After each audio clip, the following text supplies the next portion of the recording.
रहे हैं मन को वश में करने के दो ही मार्ग हैं।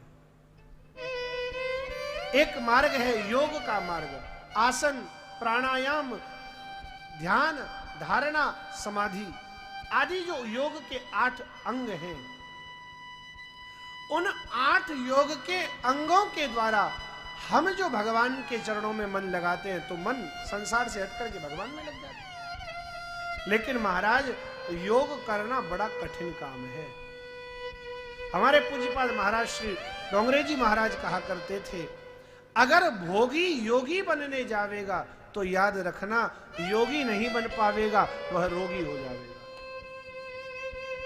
आज समाज में योग का प्रचार बढ़ रहा है, बढ़ना चाहिए, बहुत अच्छी बात है।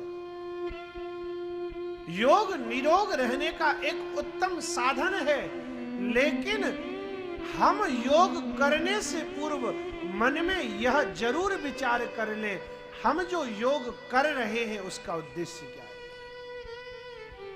यदि हम योग इसलिए कर रहे हैं कि तन स्वस्थ रखा जाए और इस तन से फिर हम भगवान वृंदावन बिहारी की भक्ति कर सके, तब तो योग करना ठीक है।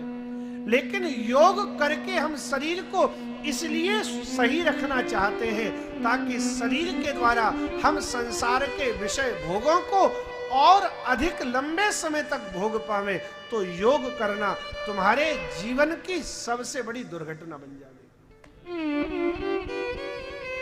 योग का उद्देश्य भोग नहीं भगवान होना चाहिए। योग हम इसलिए करें ताकि योग करके हम शरीर को निरोग रख सकें, क्योंकि तन बिन वेद भजन नहीं, वरना बिना तन के बिना शरीर के भजन करना संभव नहीं है। अगर शरीर ठीक नहीं होगा तो वृंदावन की परिक्रमा कैसे लगावेंगे, शरीर ठीक न होगा तो यमुना जी में स्नान करने कैसे जावेंगे, शरीर ठीक न होगा तो गिरिराज की परिक्रमा कैसे करेंगे, शरीर ठीक न होगा तो नेत्रों से भगवान श्री गोवर्धननाथ की मां की झांकी को कैसे निहारेंगे। तन शुद्ध इसलिए रखना है, तन पवित्र इसलिए रखना है, तन निरोग इसलिए रखना है क्योंकि ये शरीर भगवत प्राप्ति का एक सुगम, सरल और श्रेष्ठतम साधन है।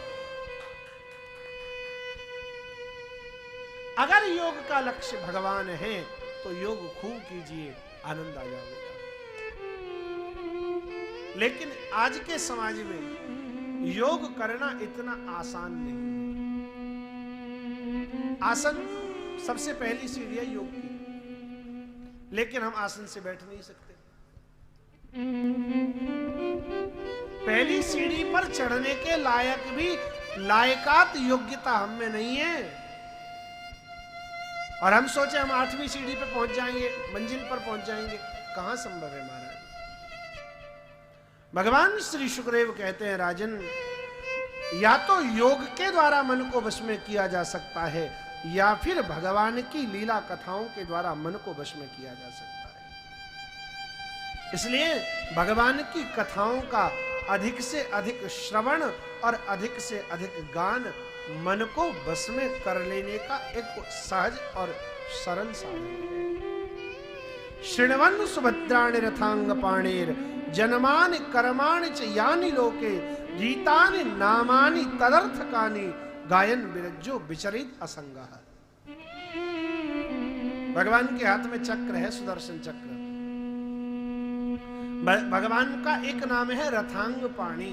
जिनके हाथ में रथ का पहिया है वो रथ के रथांग पाणी कहे जाते हैं। भगवान के हाथ में रथ का पहिया कब आया?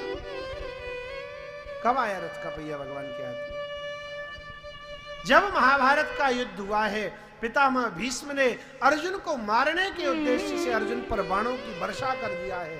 भगवान श्री कृष्ण भूल गए अपनी प्रतिज्ञा को और रथ के टूटे हुए पहिए को चक्र की तरह लेकर के भगवान रथांग पाणी श्री कृष्ण उसे लेकर के पितामह भीष्म को मारने के लिए दौड़ पड़े। अपना मान टले टल जाए, भक्त का मान न टलते देखा, प्रबल प्रेम के पाले पड़कर हरि को नियम बदलते देखा। भगवान श्री कृष्ण ने अपनी प्रतिज्ञा त्याग दी आज भक्त की रक्षा के लिए।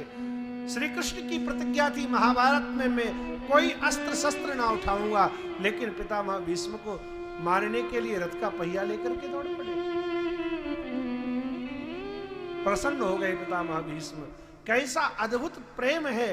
पितामह भीष्म कहते हैं कि मैंने प्रतिज्ञा किया था मैं द्वारिकाधीश को अस्त्र धारण कराने पर मजबूर कर दूंगा, और भगवान श्री कृष्ण की प्रतिज्ञा थी कि मैं शस्त्र अस्त्र उठाऊंगा नहीं, लेकिन आज अर्जुन को बचाने के लिए नहीं, भगवान ने मेरी प्रतिज्ञा रखने के लिए अपनी प्रतिज्ञा को